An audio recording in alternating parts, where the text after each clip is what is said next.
Thank you so much to DAAD and to the SDG Graduate Alliance for inviting the UN System Staff College here. I'll tell you a little bit about us, and then today my focus will be really to talk about what are some of the key trends in digitalization that can perhaps be harnessed for education.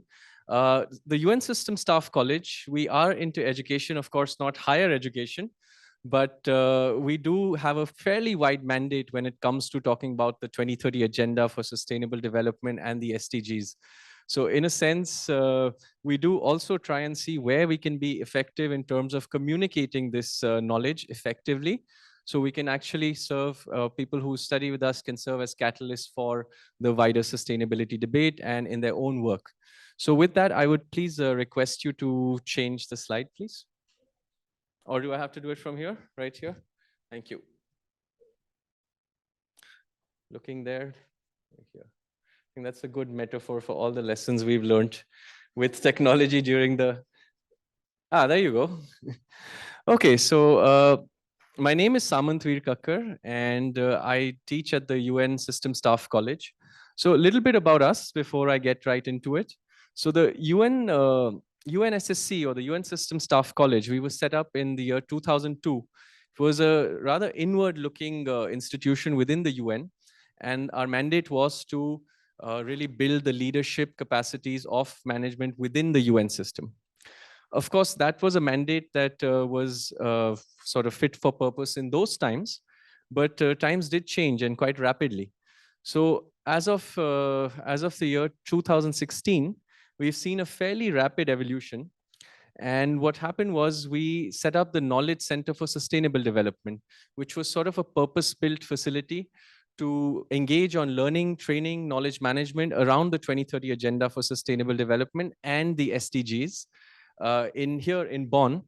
And that was our first home there. For those of you who are from Bonn, you know very well, that's Haus Kerstanien, which was also the first home of the UN in Bonn, I believe. And more recently, we've joined the rest of the UN family in the tall building, Langereugen, where we are with our 24 other sister agencies of the UN. So UNSSC's mandate expanded quite significantly from 2016. And we realized that looking inwards was not really an option anymore. If we are having a conversation around sustainability, around climate change, this is a conversation that must necessarily connect all actors in society. The UN talking to the UN, or the UN talking to its member states or governments really doesn't get us that far. We need to bring people from academia, from civil society. And of course, there's been a big thrust with bringing people from the private sector in on this as well, to just emphasize that very basic point that sustainability is no one person's business, or rather business must also think about ways in which they can be more sustainable. And with that, this is sort of what our year looked like last year. And the reason I picked this graphic here for you is to sort of emphasize and connect with what the theme of this discussion today is. So UNSSC was known for our face-to-face courses, where we would have cohorts coming in from different UN agencies, 25, 30 people maximum, for 4 or 5 days, and we would see how we could develop some capacities. Of course, the pandemic changed all that, and the figures you see on your screen are a reflection of that. We had to think, rethink, seriously reinvent how we do things. And it was not just about scaling up, because now we are online and there are limits. We also had to make sure that we sort of stay true to our pedagogic roots and to the quality that we wanted to give in the kind of programs that we have, in the kind of information that we want to share. So we've had a busy couple of years, well, 3 years now since the pandemic started. And we've seen that with this increase in capacity, it has been possible for us to be far more effective than we thought we could be. Of course, and the previous speaker mentioned this, that it's really also about the quality of transmission of knowledge that we're talking about, not just the numbers. And this is something where we've had to struggle to find a balance. Things like hosting events that are hybrid, or how do we plan our asynchronous activities around bandwidth issues, is something that we've also experienced. And I think Enrico did a brilliant job of going into the nitty-gritties of that. So I'll stay sort of a little more generic and a little more about trends. But that's something that we learned as well through our work. And what we found was that through being a little more deliberate about how we plan our programs, we managed to still maintain the kind of quality that we want and the kind of impact that we wanted to have on our students. This is, of course, besides the fact that already in 2016, we had opened up our programs to a much wider audience than the UN itself. So this is sort of what our last year looked like. And a few interesting things that we noticed, and this is again a testament to what happened post-pandemic. A lot of these numbers obviously did spike because of our being much more active online than we were in any previous year. And interestingly enough, if I were to add another graph here, just for the first 5 months of this year, we'll notice that a single course, and perhaps this is kind of emblematic of the whole conversation we're having here, a single course that we launched on digital transformation for sustainable development exceeded the numbers for the entire 2022. So we have already 10,000 people enrolled in that, which then also became a reason why I said, yes, I'm coming here and I'm going to talk about this when we were approached to have this conversation.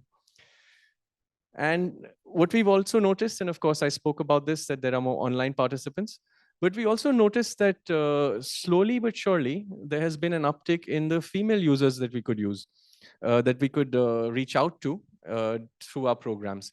And while traditionally this is not something we had a baseline for, because in the earlier years, we are really talking about UN staff and the ratio there. But we did realize that in this wider outreach, where we literally have people from every country in the world, we managed to maintain a pretty healthy gender ratio, which is not something that's insignificant, simply because the online medium can also be a bit of a leveler sometimes. Of course, there are issues when it comes to access. There are digital divides that traditionally would affect women or people from economic backgrounds which are different a little more. But there's also the capacity for this digital education to be a bit of a leveler when it comes to this space. And yeah, I already spoke about the number of non-UN participants catching up, and that's something that we are very happy about. So what did we learn? And again, these are some of the lessons we learned, that no one size actually fits all. We had some pretty well-established formats. Back in the day, we would have our face-to-face courses, and we had rather long and tedious, I would even say like maybe like a 1.5 credit course equivalent online, where we would have courses for 6 weeks with a lot of material in it, quite rigorous. There were requirements for participants to put in a lot of hours. And of course, there's always the question of how do you make this course accessible when everyone is in a different time zone? So we learned our lessons around that and said, besides the accessibility, the being asynchronous, we also have to see what are the formats that fit for people, and how do we reach them. So one of the first things we did was we created this course where we integrated artificial intelligence to assess the level of the learner. And we did this for our colleagues working in humanitarian aid. Now, typically, these are people who are in situations where time is short. They don't have the kind of resources where they can sit down with a computer or dedicate time to learning. And this is something which we thought is a good time, it's a good test to try and see how we can adapt to their changing needs and be very precise, not in terms of a lot of theory, but actionable work, which is also then adapted to what they actually need. And that's where the AI was coming in. And mind you, this is all pre-chat GPT. This was a couple of years ago that we already did that. And we realized that in some settings, this is the answer.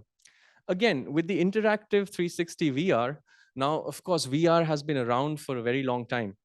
But one of the things in which we use VR was we had a program where we would take people, because we are in this region in NRW, North Rhine-Westphalia, where we would take them to the coal mines that are dysfunctional now and talk about the sustainability transition, both from a people perspective, but from the economy, and of course, how the environment and biodiversity are being reclaimed. And that was a very powerful way of showing people how sustainable transformations look. Of course, we did not have anyone visiting us in Bonn in the last 3 years. So we tried to recreate this experience and use the VR headsets to actually situate someone inside the mines and look around and then hear from different actors. You can hear from the mayor of that town, or you can hear from the mining company themselves, what's their perspective, or from a citizen who's now looking to reskill because the job that they trained for no longer exists or will no longer exist. So we found that, again, this was something where we could actually get to the heart of things fairly quickly in formats that were novel, even to us, and we were learning while we were doing. The gamification platform that we talk about, in fact, this is something that we had an event on earlier today. So we came up with something called the My Sustainable Living Challenge. And to put it very simply, a lot of our work focused around theory of why we should be sustainable, what it means to be sustainable. If you're talking about circularity, what are strategies for business, for cities, all very theoretical, all very useful, all very good for establishing a common baseline understanding of sustainability, of circularity. But at the same time, that very elusive element, which is going from thought to action, behavior change, that's very difficult to target. And we still say that we haven't quite cracked it yet. But what we did think was that people learn a lot better by doing, especially when it comes to changing habits. So we set up this platform called the My Sustainable Living Challenge. And today, being World Environment Day, we launched another cohort of this in 4 languages. And we also learned a lot of lessons this morning on how you do webinars in 4 different languages. And we could have a whole other talk on that, because that comes with its own set of challenges. And the idea was for people to compete with each other, but also to collaborate within teams and have a gamified atmosphere where there are prizes, where there are incentives, to try and see if we can shift the needle a little bit on behavior change. So that was another example of how we could use a different format. Podcasts is something that we are still kind of learning. I think we have a fantastic setup, but we are yet to really realize what the power of that is. And again, one of the things we learned was that perhaps we have a lot to say, but does our audience really want to hear that? So to also refine what we are doing in terms of sharing knowledge, we had to challenge some of our own assumptions, which rely on perhaps some older techniques that we used to use, where we were a lot of there was a lot of reliance on heavy content, and not so much on practical examples. So this is also something that we've sort of learned by and by.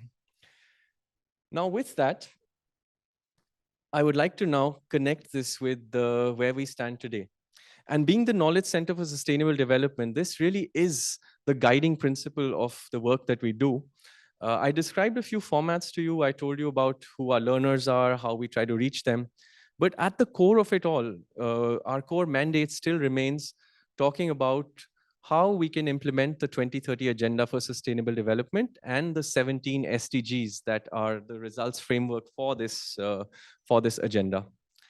And I think this is well known, and I think especially in this room with this audience, but we are far from being on track to implement the SDGs. Things were already challenging before the pandemic, but the pandemic really dealt a severe blow to our ability to achieve these targets. But there is a value still in tracking them in terms of seeing how far we are, or seeing where the work needs to be done. It really did not help us where we had wars. We had the COVID pandemic, obviously, was a big global disruptor, as well as the effects of climate change that we are facing. We know that we are behind on most of these key indicators, which just goes to say that our work does not end. So after talking about sustainable development and what we should do for the first 8 or so years, we realize that we have maybe 10-fold, 20-fold, 100-fold more work to do, which means that going back to the drawing board every time to reach more audiences, being more catalytic, because as a part of the Knowledge Center for Sustainable Development, being a small team, one of our concerns is always going out to those people who can themselves be amplifiers, or who can then be people who can take this knowledge to other audiences, because we do not have the reach of perhaps other organizations that can reach people individually. So given that this is the situation we are in, it makes all the sense in the world to sort of deepen what we are doing and leverage technology as best as we can.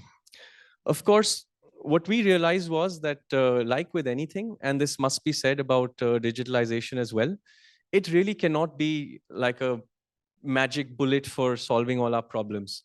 In fact, technology also brings us challenges that we must solve. So we were already talking about the digital divides and about access, but it inherently also causes problems that perhaps did not exist earlier. So I'll just acquaint you with a few trends, but before that, let me tell you what are the 3 questions that inform our work. So the 3 things that we try to answer, and if there's anything you take away from here today, I would say that it would be try to answer these questions for yourself or try to reflect on these questions. Number 1, how do we use technology to strengthen collaboration between dispersed national and global ecosystems? And of course, this is within the context of digital sustainability. Next, how do we ensure that digital transformation advances with a do no harm principle? And here I'm talking about those sort of negative effects of digitalization that we must mitigate. And of course, because we are talking about sustainability here, we do not want to do this in isolation. We always have to make sure that we look at all pillars of sustainability with people and planet at the center of any great global change that we are talking about. And these were some of the challenges that that we see are coming, in fact, already here, and some things we need to look out for when it comes to the widespread use of technology, adoption of technology. When we are talking about transformations, which really goes beyond just using technology to solve problems or to do tasks, but actually changes how we interact with the world, how we interact with each other, how we engage with learning, how we engage with our banks, our governments, our service providers, our food delivery. So given all these things, one of the dangers that we see is that unsustainable consumption patterns, and everyone knows how easy it is to do the one-click buy, is something that is completely driven by algorithms. And it's difficult even for the most savvy person to sort of be mindful of this. And of course, technology only exacerbates this. It makes it way too easy for us to to sort of increase our consumption even without realizing it. There is the inherent energy footprint of a more widespread use of technology, where those data farms not only use a lot of electricity, but also a lot of water for their cooling. And this is something I was surprised to learn, how much water resources are also spent, not just in the manufacture of our devices, but also in the cooling of data farms and such infrastructure. The digital divide really is at the heart of what we are talking about today when it comes to education and its application, and we'll spend a little bit of time on that. But also, let's not forget when we are talking about knowledge sharing and education and learning and knowledge management, the really sort of the Scrooge of our times, which is misinformation. And this is something we encounter a lot in our work. I'm sure as academics, it's uh, someone with a WhatsApp group might have or might think they have the same right to talk on a subject where someone has a PhD, and we see this happens all too often now. And again, staying one step ahead of misinformation, how do you counter it? There was this recent video that I saw. And for those of you who like the late night talk shows, they have something called mean tweets, where people really read out tweets that were not so complimentary aimed at them. And we had poor climate scientists reading out some mean tweets about how people think climate change is not real.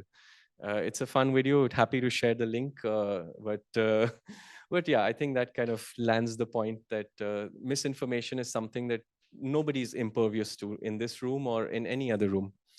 And of course, making sure that while we digitize at this fast pace, this manic pace, that we don't forget that human rights are also digital rights. Or to put it another way, digital rights also in the digital space, there is the capacity to infringe upon our human rights or our privacy as well.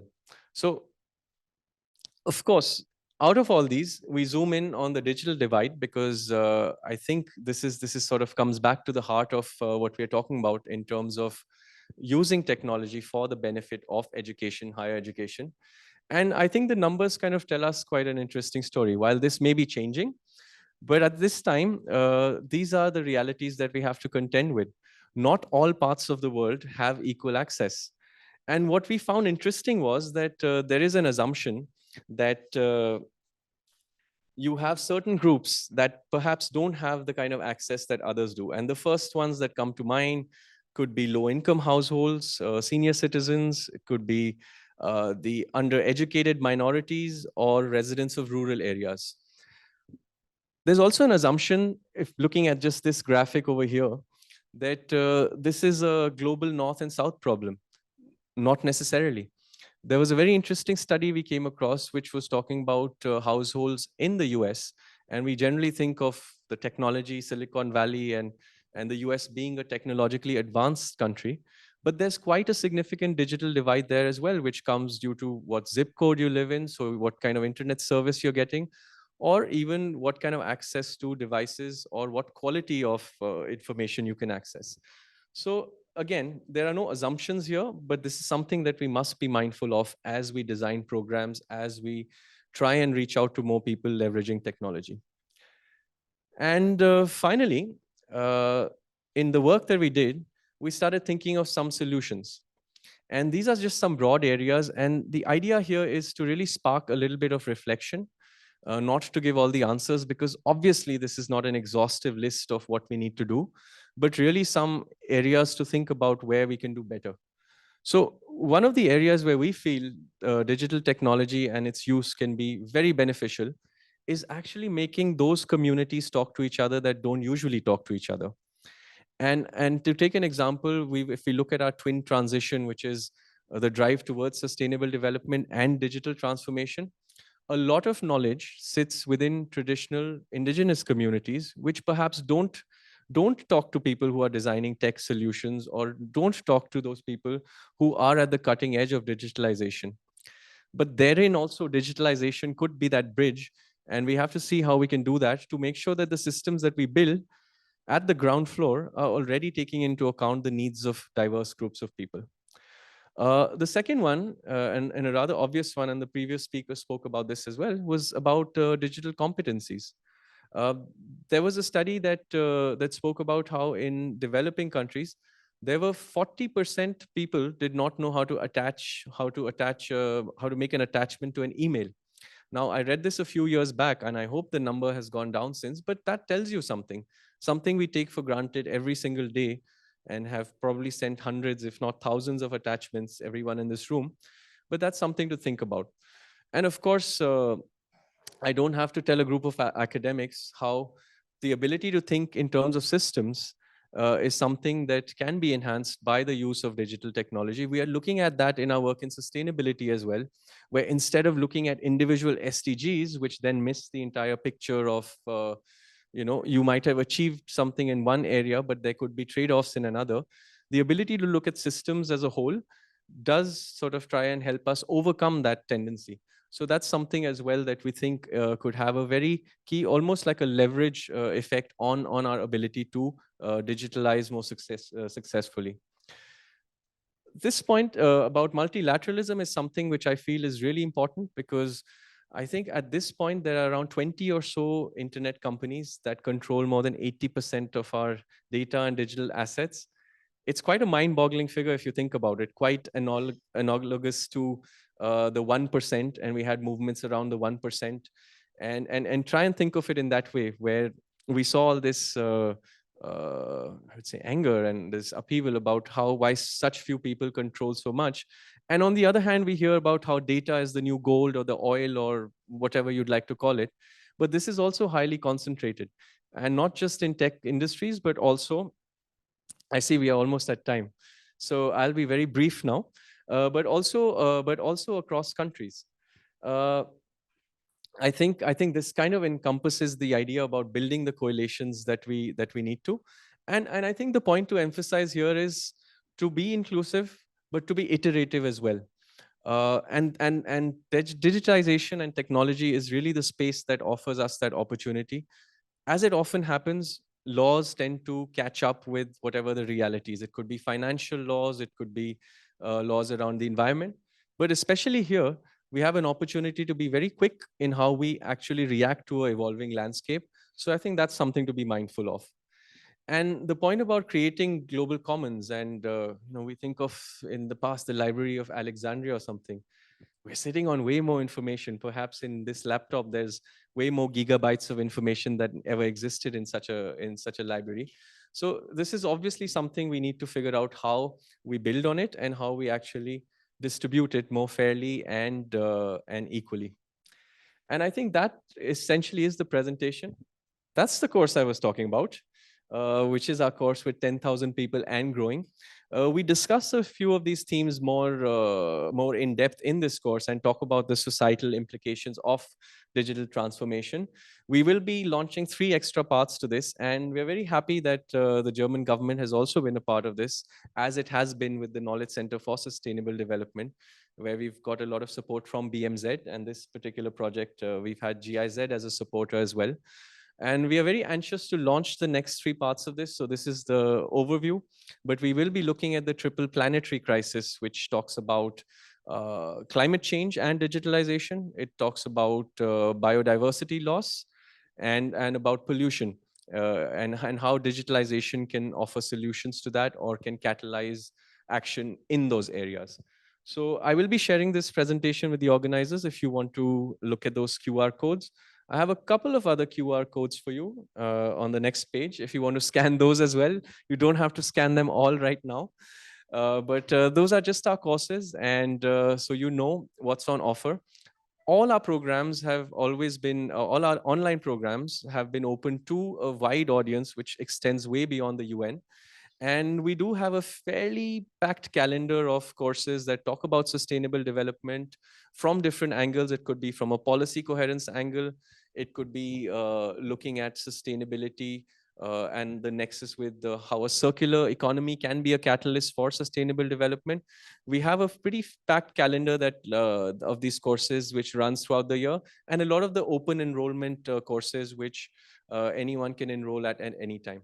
So it's been an absolute privilege being here with you and talking a little bit about what we've seen in our work, both as a doer, as a knowledge institution, but also the trends that we've come to see over the last few years in digitalization, which have a direct impact on our world and, of course, on our education. So thank you so much for your attention.